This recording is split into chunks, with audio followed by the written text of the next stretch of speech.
Bonjour à toi, merveilleuse femme que tu es. Je voulais faire cette petite vidéo pour vous parler, pour te parler des cercles de femmes. Donc comme tu le sais peut-être, j'en organise un très prochainement.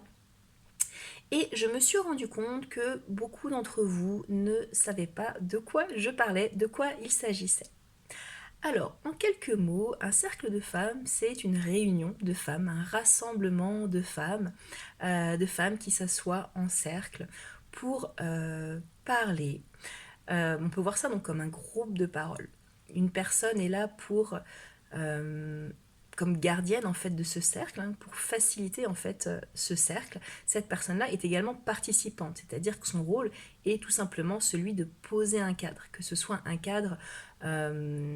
par rapport à comment s'exprimer, ce que chacune peut s'autoriser, et puis également un cadre temporel, puisque chacune des femmes aura un temps pour elle, qui est le même pour chacune des femmes qui sont présentes pour ce cercle. Ce temps, ça peut être 5 minutes, 10 minutes, 20 minutes, peu importe. En tout cas, c'est défini au début du cercle. Et par rapport à ce temps-là, pendant ce temps-là, chaque femme peut s'exprimer. Donc, pas d'inquiétude, l'idée c'est pas de trouver quelque chose à dire et de s'exprimer sur tout et n'importe quoi, puisque il peut y avoir une thématique, un thème, donc par rapport à un cercle, qui est en fait un point de départ pour une réflexion et derrière pour un partage, donc pour déposer ce qu'on a à déposer par rapport à cette thématique-là. S'il n'y a pas de thématique, la facilitatrice du cercle, de toute façon, proposera un élément déclencheur, en fait, qui sera donc un point de départ pour cette réflexion et donc cette participation, donc pour cette libération de la parole. Et puis donc pendant ce temps-là, chacune va s'exprimer. Donc pendant ce temps qui est le sien, chacune des femmes va pouvoir s'exprimer et dire ce qu'elle a à dire. Donc si la personne n'a pas envie de s'exprimer, c'est ok aussi. Ce qui est important, c'est que ce temps-là soit son moment à elle et que personne ne lui retire. Donc l'avantage pour la femme qui a ce moment pour elle, c'est qu'elle est vraiment cet instant suspendu, où elle peut donc extérioriser certaines choses, où elle peut déposer ce qu'elle vit, tout ce qu'elle veut par rapport à sa vie de femme. Déposer ceci dans le centre du cercle et que ce soit une parole libérée, qu'à aucun moment personne ne peut s'approprier ou interrompre un moment, une parole sur laquelle personne ne peut rebondir, personne ne peut donner de conseils. Et ça, c'est quelque chose qui est quand même assez rare dans les vies que l'on vit aujourd'hui, puisque on a tendance tous, hein, en fait, lorsque quelqu'un s'exprime, à,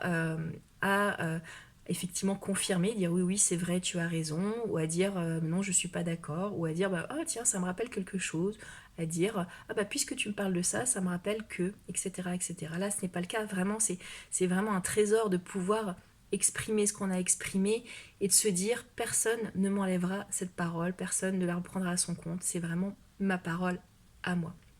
Et puis pour les femmes qui écoutent, ça leur permet aussi de pouvoir se connecter en fait à toutes les femmes, puisqu'en fait en entendant d'autres femmes exposer, parler de ce dont elles ont besoin de parler, ça va leur permettre peut-être de faire le lien effectivement avec ce qu'elles vivent. Peut-être ça va leur permettre aussi de relativiser hein, certaines choses qu'elles vivent, mais l'idée c'est que les femmes puissent se reconnecter, se connecter entre elles et qu'on ait vraiment ce principe de sororité qui apparaît, ces choses qu'on vit peut-être de moins en moins, moins dans nos civilisations d'aujourd'hui, mais c'est vraiment un point qui est vraiment important pour moi parce que pour avoir vécu des cercles, en fait, il se dégage une telle puissance en fait dans cette connexion des femmes les unes aux autres, même s'il n'y a pas cet échange verbal, il y a quand même cette connexion dans ce qu'on vit dans son féminin, ce qu'on vit dans nos vies. Et je pense que c'est important, ça fait partie vraiment des points importants pour que on puisse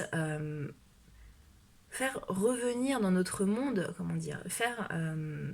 émerger dans notre monde ou solliciter, ou en tout cas, comment dire, faire jaillir en fait ce féminin je pense qu'on a perdu pour beaucoup d'entre nous, ce féminin sacré, ce féminin positif en fait, qui est cette connexion des femmes les unes avec les autres. Donc bien entendu, ce temps se pratique dans un environnement totalement sécurisé, le principe de confidentialité est de mise, et puis je pense que vraiment, moi ce que je peux partager par rapport à mon expérience, hein, pour avoir participé à des cercles de femmes, il y a cette puissance de la connexion des unes et des autres et de la bienveillance en fait qui est palpable, hein, dans ce temps de parole. Et croyez-moi, donc c'est pas quelque chose que l'on vit souvent dans notre quotidien. C'est pas quelque chose qu'on vit souvent, et je pense que moi-même pour avoir, en fait, j'avais pas forcément d'attente, hein, lorsque j'ai participé au premier cercle en tout cas, j'avais pas forcément d'attente, et je me suis rendu compte que de la puissance que ça a de pouvoir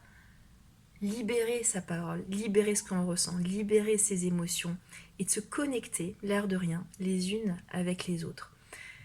Donc si tu as des questions, n'hésite pas, tu peux me les écrire en commentaire. Euh, Autre petite chose que je voulais te dire par rapport à ça, c'est pas un concept qui sort du chapeau, hein, que je sors du chapeau. Alors peut-être que vous l'avez vu, hein, il y en a enfin, en tout cas j'ai vu qu'il y en avait quand même pas mal de cercles de femmes qui existaient. Et il y a autant de cercles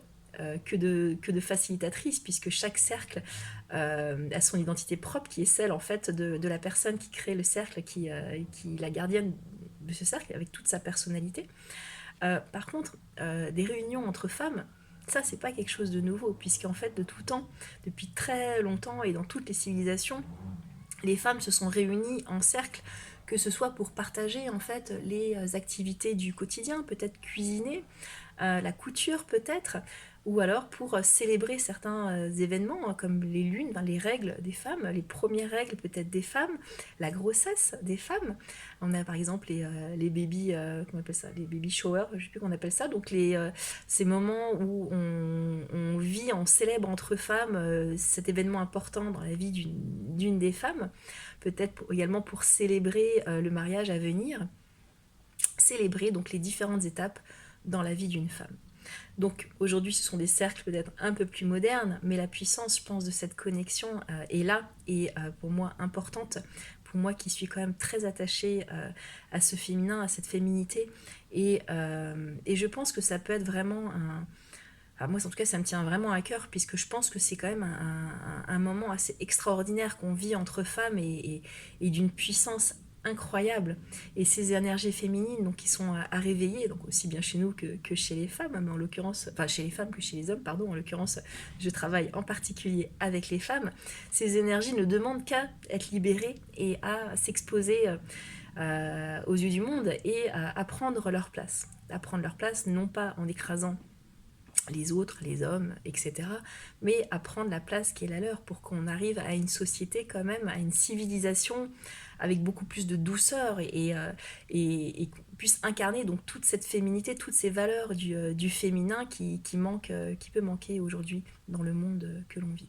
Donc voilà, finalement, c'était pas quelques mots, j'ai beaucoup parlé. Alors j'ai peut-être oublié des choses, donc si tu as des questions, si quelque chose n'est pas clair pour toi, fais-moi un petit message, un petit coucou, pose-moi ta question, j'y répondrai. Si besoin, je referai une autre vidéo, peut-être un peu plus travaillée que celle-ci. Mais en tout cas, voilà, je serai vraiment heureuse de vous rencontrer, parce que ce sera aussi l'occasion de vous rencontrer et de vivre avec vous ce moment, donc ce moment partagé. Donc, n'hésitez pas, un petit message, et moi je vous dis à très bientôt.